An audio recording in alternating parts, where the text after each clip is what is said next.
would you do if your older brother, the one you look up to more than anyone else, got kidnapped one day and disappeared without a trace? But that's not all. What if then, after all of that, he came back after 19 days, but there's something weird about him, and it's not just that he doesn't have any memory of the past 19 days, it's that this is not your brother, even though he looks exactly like your brother. So what do you do? This is the Korean movie Forgotten, which was a psychological thriller. It was released in 2017, but you can watch it on Netflix, at least in the US. Just a quick note before we continue, I do try my best to look up pronunciations of names, but since I'm not a Korean speaker, I do apologize if I've gotten some of these wrong. So let's get into it. The movie opens with a family in their car. They're on the way to move into their new home. This takes place in May of 1997, and the main character is named Jin-seok. He is a 21-year-old who spends most of his days studying. I think this is for the college entrance exam, since he's supposed to be 21, and I know students usually graduate high school in Korea around 20, and it seems like his situation is he's one of the students that didn't pass the first year, and so he's studying, hoping to get in this year. And he has an older brother named Yu-seok, who he looks up to a lot. He describes him as being perfect. He doesn't drink, he doesn't smoke, good at every sport, fixes things around the house, and is incredible with academics. A year ago, there was an accident that left him with some permanent damage in his leg, so he does have a slight limp when he walks. Now, the two brothers are moving into a shared bedroom, and Jin-seok says he thought they were going to be getting separate rooms, but Yu-seok explains that the previous owner had asked their dad if he could leave some of his stuff in this small locked room, and he's going to eventually come back for it, and then one of them can move into that room.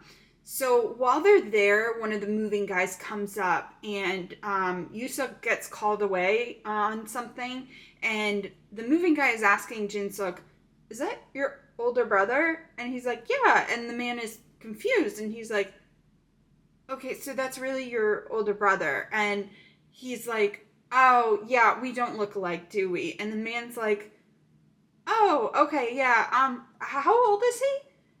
And Jin-seok is like, "Why do you ask?" And at that moment, Yu-seok returns and lets the man know he's needed downstairs. Later that night at dinner, the family seems pretty happy in their new home. They're kind of joking back and forth, and the locked room is mentioned again, and Jin-seok asks what kind of things the previous owner had left behind, and his dad isn't sure, but he's basically just like, "I promised the previous owner that we would not go in there, so you can't go in there." At that moment, a loud thump comes from above them, but the others don't seem to hear it, or they think it's just the thunder. But Jin-seok is looking above them and notes that, isn't that where the locked room is? But no one really takes much note of it. And his dad makes sure to ask him, "Hey, you took your meds, right?" And he says, "Yes, of course, I always remember." Later that night, Jin-seok is studying some kind of math equation with the fancy sign that looks like an S, and so it gives me flashbacks to calculus, and I'm suddenly understanding why he's so stressed out. Anyway, Yu-seok reassures him that this time he's gonna pass the test, like, you can do this. And Jin-seok is like kind of chilling out, listening to music for a little while, but he starts hearing stuff coming from the locked room, and he approaches that room, but just as he has his hand on the door, Yu-seok stops him and reminds him, "Hey, we're not supposed to go in there." And instead they go for a walk. It's raining outside, but they are standing out, they both have their umbrellas, and they're kind of chatting when their dad calls, and Yu-seok has to run back to the house to help him out with something. But on the way back, we see that Yu-seok is suddenly cornered by a group of guys, and they grab him and throw him in their van and drive off. Jin-seok tries to reach them, but he can't get there fast enough, but he is close enough to read the license plate, and he keeps repeating it to himself. He's clearly determined to memorize it to try to find his brother. As soon as he makes it home, he tells his parents what happened, and then he just collapses. He wakes up the next morning, and Yu-seok is still missing, but his father tells him police are there to ask him some questions. They ask, "Do you remember any of their faces, anything?" "It was raining and it was dark. I didn't get a good look at them, but I told you the license plate number. They go, yeah, well, that license plate doesn't exist. No, that's impossible. I saw it. We ran the number. We even ran similar ones in case there was a small error, but we didn't get any hits. Also, we understand you're on some kind of anti-anxiety medication. Jin-seok snaps at them because it's pretty clear that they are chalking some of this up to his medication as though his word can't be trusted because of it.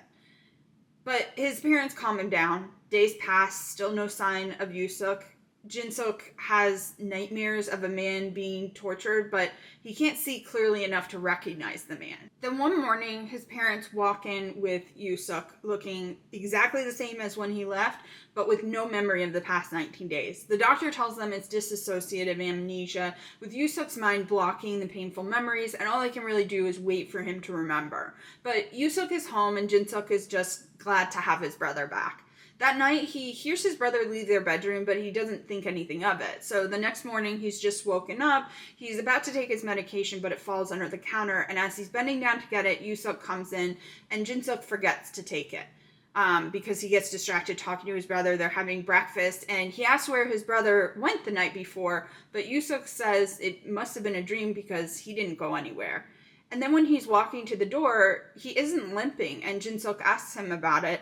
But he basically is just like, okay, stop messing around. Like, I really do have to go. And then when he leaves after that, he is limping like before. So Jin-seok kind of just like passes it off as, you know, oh, I probably was imagining things. So we see the family falling back into their routine, eating dinner as a family, Jin-seok studying late at night.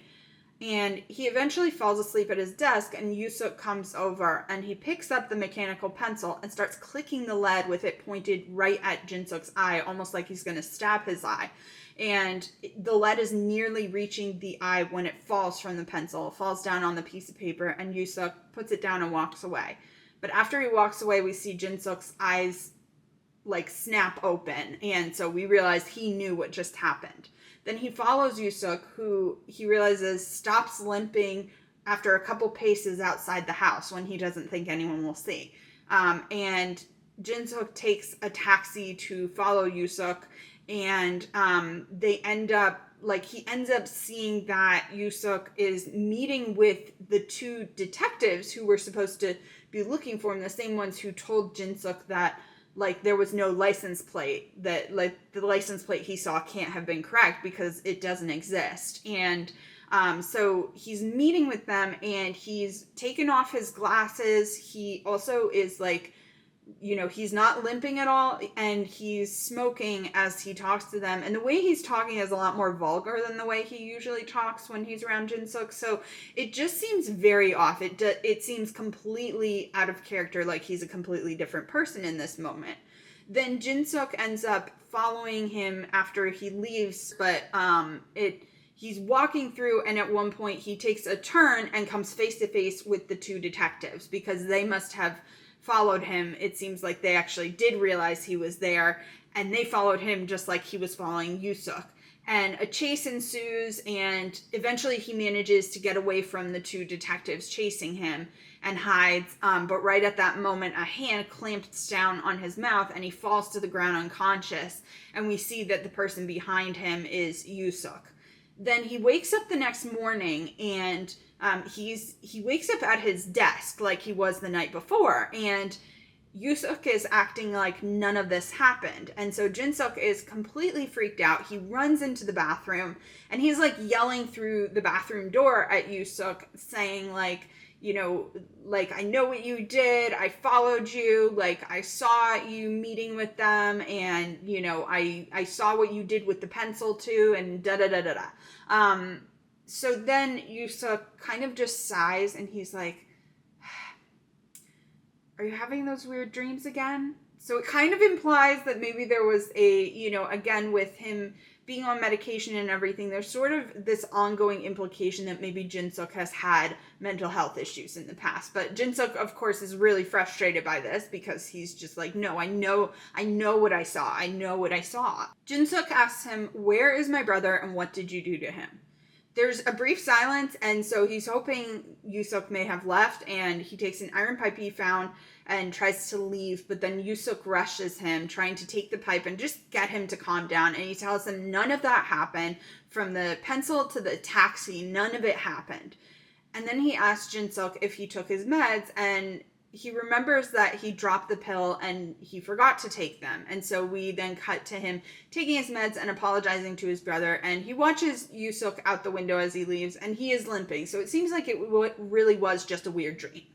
And then he sits down to study, but as he does, he spots something on the page. And it's the piece of lead that came out of the pencil when Yu-seok was, clicking it yesterday. And he realizes all of that did happen. Then it cuts to seeing Yu-seok outside, and he stops limping suddenly. Then Jin-seok also remembers that he never told his brother about the taxi. And so the only way Yu-seok could have known that is if all of that really did happen. So then he goes and tells his mother everything that's happened. And they agree not to tell his dad just yet, but they are going to tell him if Yu-seok ends up leaving and sneaking out again, and they'll all follow him together. And his mom asks, Yu-seok really did all those things? And he says, that guy isn't Yu-seok. So then he goes to get some rest, but he hears a noise from the locked room and opens it to find Yu-seok hanging from the rafters. But then he wakes up and realizes this was another nightmare.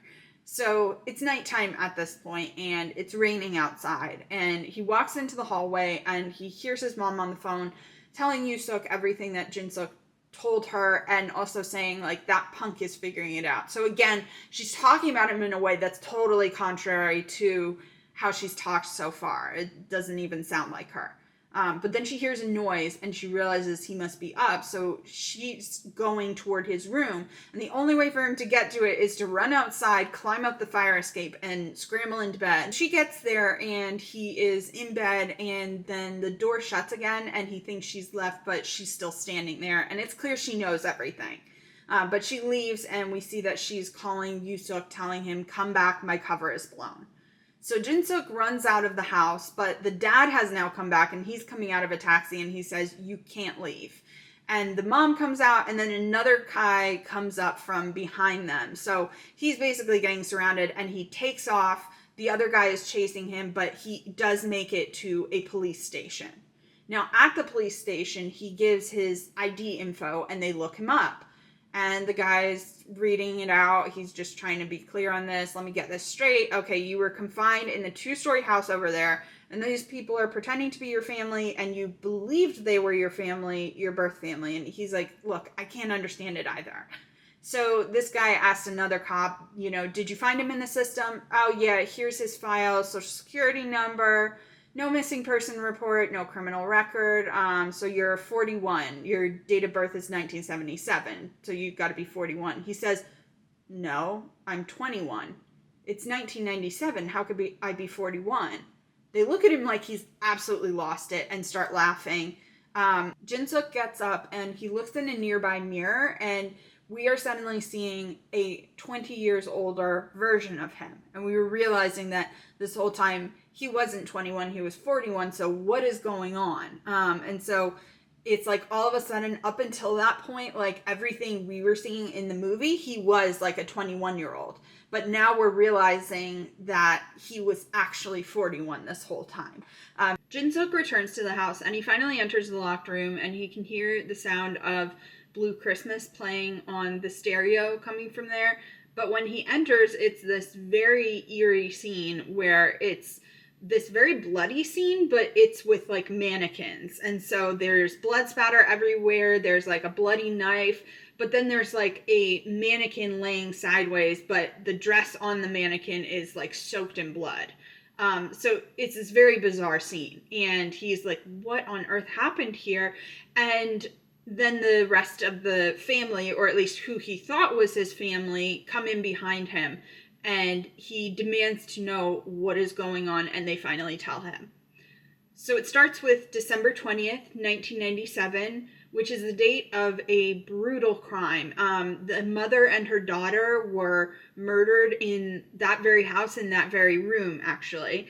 And so we realize, as they're explaining this, that the scene we're seeing was a recreation of that murder. And we'll learn why as they go. But basically, it all starts with that murder. And it was one of those crimes that kind of shocked, but also like really inspired a lot of like hunger for justice from the nation when it first happened. It was this very brutal crime, but there were nothing was stolen or anything, so no one could make sense of it. And everyone wanted to find the killer, but police were never able to find the killer. And years passed, and bit by bit, leads went cold. They were just never able to find anything. And over time, people forget, as they do with that sort of thing. And they eventually, the statute of limitations even passed. But the family was still determined to get answers. So they hired someone to continue to investigate. And we see that Yu-seok and like the men working with him, by the way, I am still going to refer to him as Yu-seok and then the mom and dad accordingly, just because it's easier to keep track of the characters this way. So Yu-seok, he and his men are able to track down the killer, and we see in the flashbacks that this is Jin-seok, but even when they like interrogate him and even torture him, he is insistent that he doesn't know what they're talking about, but they are absolutely certain it's him. And so they eventually realize like he really doesn't remember anything. And so they hire someone else to help them with this. So they hired the dad, and we see in the flashback the dad is drawing a line on a whiteboard to explain, okay, if we divide up this man's life into periods, let's say up until 10, then 20, then 30, then 40, he notes that around the 20-year mark, he experiences the most distressing event in his life. And so he erases all the memories associated with it in his mind. And they say they need to take him back to before that traumatic event. And we see then in another flashback, Yu-seok going to see an old madam who had told him she used to pursue acting. And this is the mom. And so we then see them hypnotizing Jin-seok and then asking where he is, and he says in the car, describes the family with him, and we see the flashback showing the actual family in the car, which are none of these people. And so we then see a moment before the movie starts where they're in the car, how a moment before there is all this tension between them, and we're also kind of seeing it from their perspective, where now we're able to see kind of a sort of tension in the, whenever like Jin-seok couldn't see them, there was a little bit more of this sort of tension of they all know that they're just pretending, and it's really like only Jin-seok that thinks this is real. And so whenever like Jin-seok can't see them, you can kind of read on their face that something's off, but you couldn't see that in the original. So it's just kind of an interesting, like, different perspective shifts how you see the scene entirely. And then we also realize why like a bunch of the things make sense now. So like it explains why the house was familiar. It explains the interaction where the moving guy is asking, is that your older brother? Because in Korean, you have to speak, like you use specific ways of, like specific language when you are speaking to someone who is older than you, as like a sign of respect. And I'm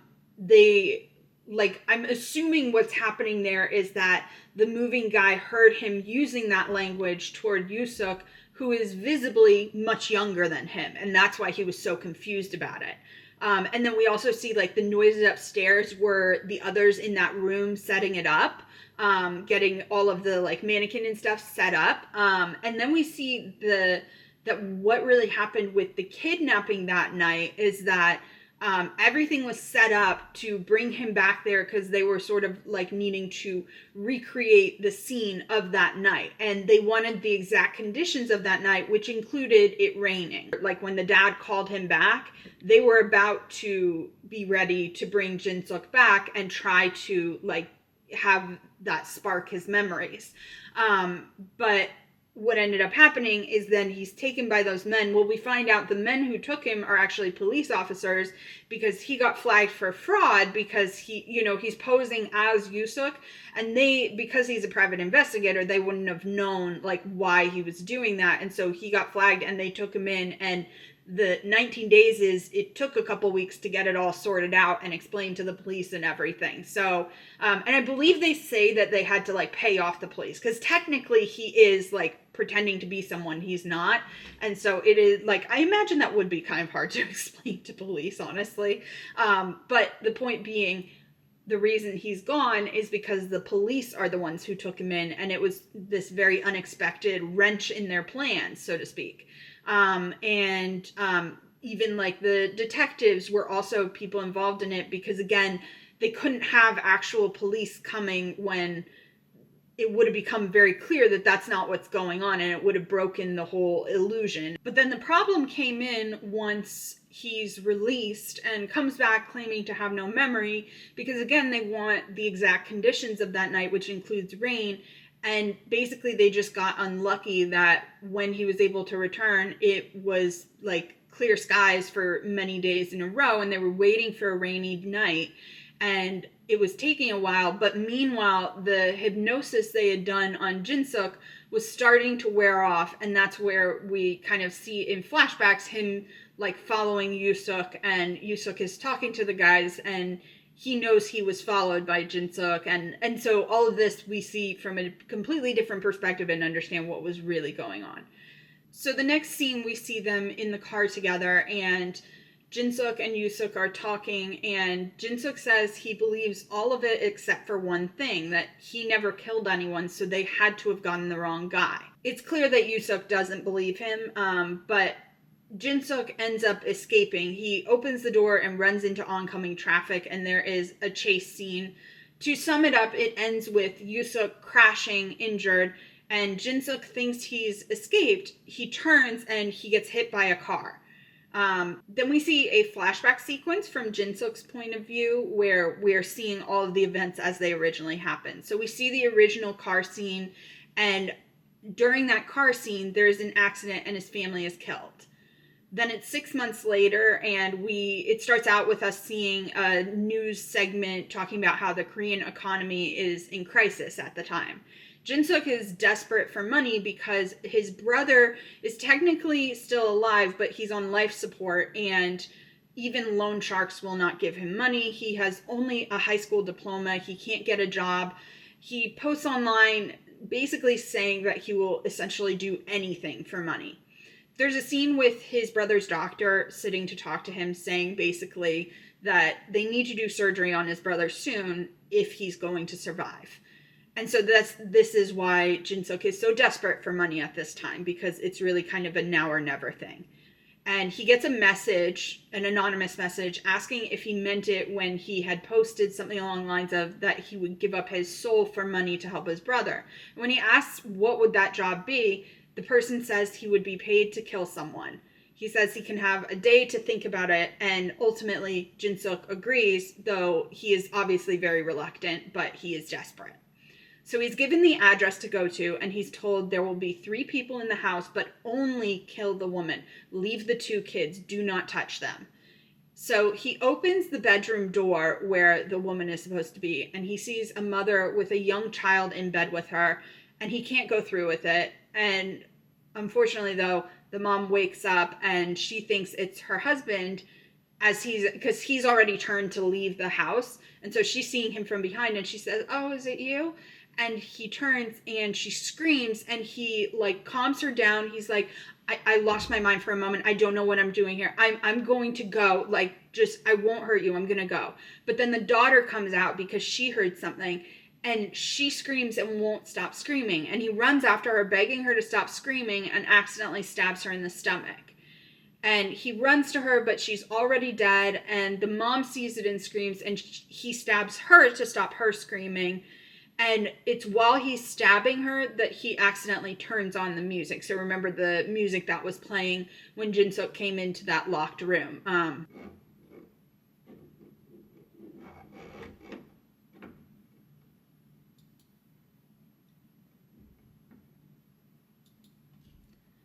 as he's leaving, he hears this little voice saying, "Who are you? Where did my mom go?" And it's this little boy. He's like a toddler, and he tells the boy, "I'll bring your mom and your sister to you." Well, I don't know if he's a toddler or he could be like more like, 3, 4, 5. I'm not sure. But anyway, but he says, "I'll bring your mom and your sister to you, but you have to go to your room, cover yourself with a blanket, and count from 1 to 100 10 times." And the boy goes, and we hear him counting, and that part is like really, really sad. And just as Jin-seok is turning to go, he notices the family portrait above the mantle, and he realizes that he knows the man in that portrait. It's the doctor. And we flash to the little boy continuing to count, and we still hear him counting as we're watching Jin-seok walking away from the home. So the little boy, whose name is Song-uk, he calls his dad crying, saying that he counted like the man told him to, but Mom and Chun-mi are bleeding on the floor. And the doctor turns, and Jin-seok is there. Jin-seok asks why, and the doctor says it's because of the insurance payout for his wife could have kept the rest of them from ending up on the streets. The doctor tries to kill him, but Jin-seok manages to break free, but in doing so, the doctor ends up falling to his death. Because all of this is happening like right on the ledge of like a steep drop off. So the doctor falls. Then back in present day, Yu-seok is at his bedside about to kill him with an injection into his IV. And Jin-seok asks that he tell the family that he is sorry. And Yu-seok realizes that he has just regained his memory. And so he asks, why did he do it? And did someone put you up to it? And specifically, he says, was it her husband? Because Yu-seok says he recently learned that the husband signed up for a bunch of insurance policies a month before the murder. He then says, remember the boy you didn't kill? You should tell him the truth. And we realize that Yu-seok is that little boy. And he tells him that his relatives took all the money and abandoned him at an orphanage, and says that he should have just killed him as well. Jin-seok lies to him and says that it wasn't the dad, that he acted alone. And we see that in this moment, he is trying, even after he's done the wrong thing so much, he is trying to do the right thing in that moment and just spare him that pain. But Yu-seok knows the truth, saying, you really expect me to believe like all those insurance policies, they were just a coincidence? Yu-seok says, I wish you the best, and he walks away.